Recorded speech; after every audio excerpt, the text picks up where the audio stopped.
All right, so this is going to be a really simple and different video than what I often do.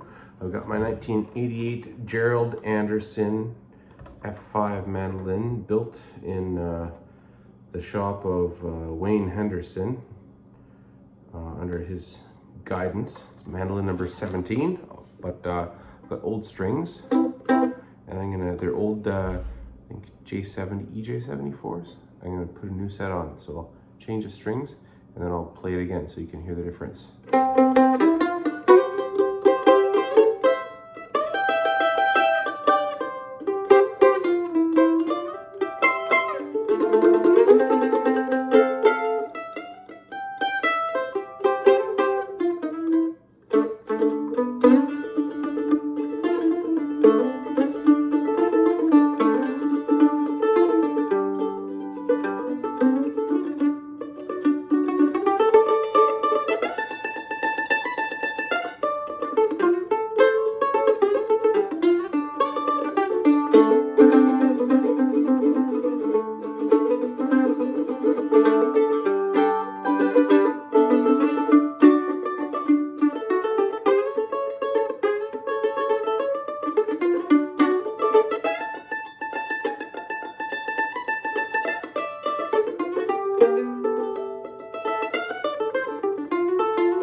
These are actually like really old. They're about a year and a half old, but it still sounds great, which is why I don't change them that often. But I'm going to change the strings.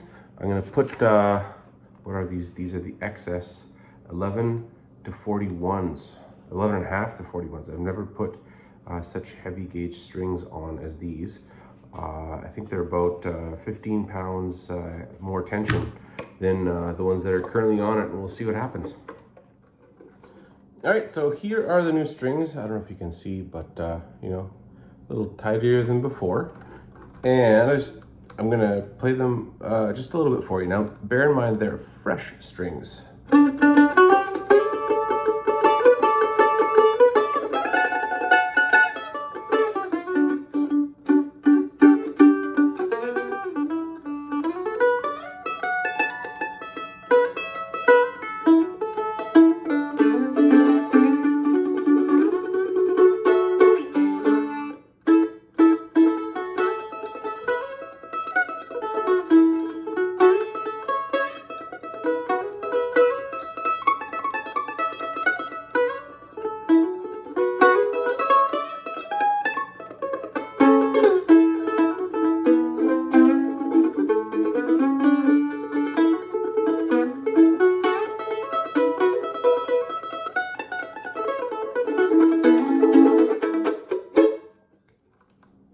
I don't know what I've played before, but this is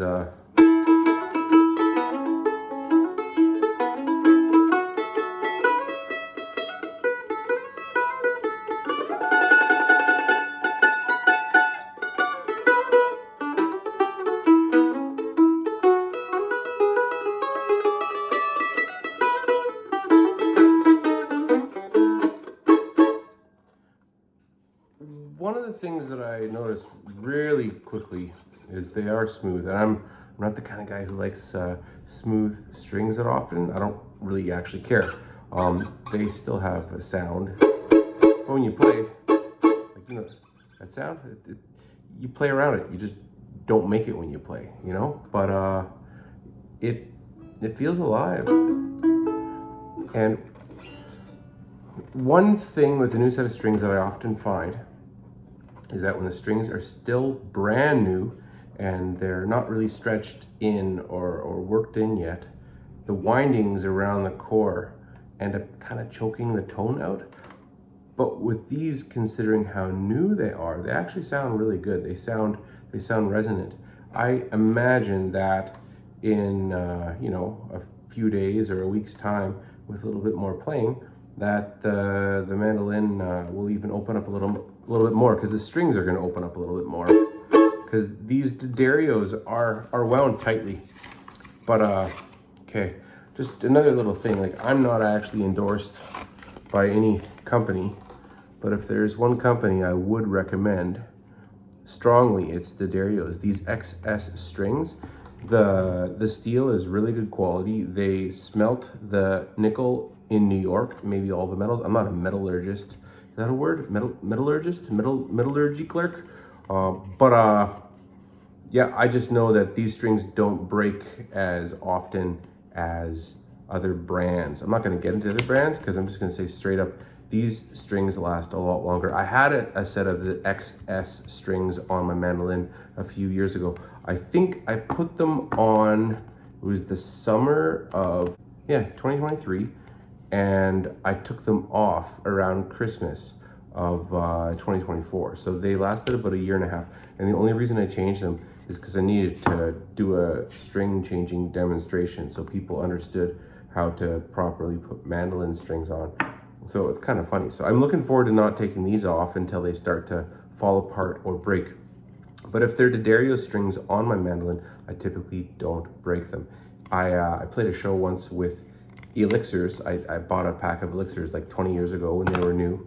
Or maybe not 20 years, maybe 15 years ago, but it was after the elixir brand, Gore, they started manufacturing their own strings. It was around that point when it was their strings as opposed to the old elixirs, which were actually D'addario's, and they were just dipped.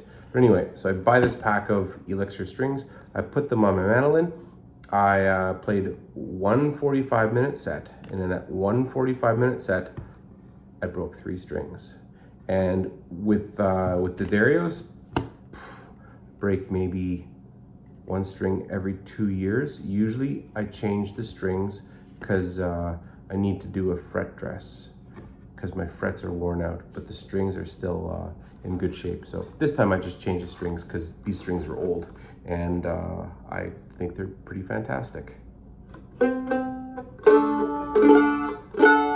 So I just changed them. I stretched them, and I stretched them like by pulling them up. I'll even show you like this. So I'll take this string, and I'll go like this. I'll do that to all of them, and then between the tailpiece and the bridge, I'll push it down, or pull up and push down. I'll even do the same thing at the headstock. And you can hear it went down a little.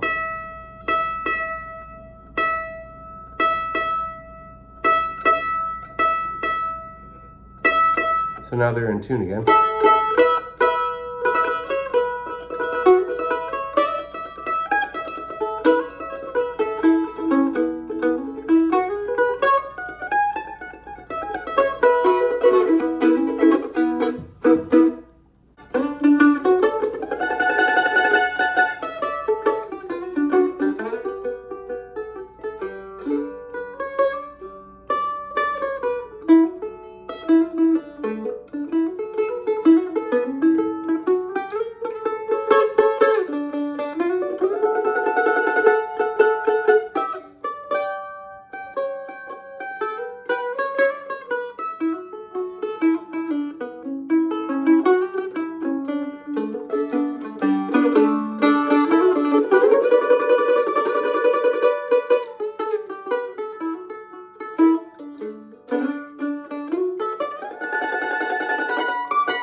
So far, I'm quite happy.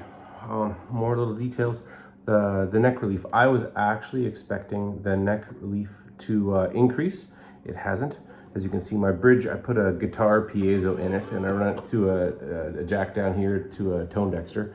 Like a tone dexter preamp, you can check into those. They're quite fantastic. I just have the original one. But with this this mandolin, the one thing I did notice was when I did the G, D, and A strings, then I plucked the E. The original E string was actually going down in pitch because these other 6 strings were pulling the neck up a little bit more and adding a little tension. As a result, the treble E string had a reduced amount of tension because It was moving just a little, but the relief is good and the action is good. Yeah.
Anyway, thank you for watching, and yeah, I'm at home in the kitchen tonight, and if you like this video, I have a wide variety of other lousy videos on my lousy YouTube channel.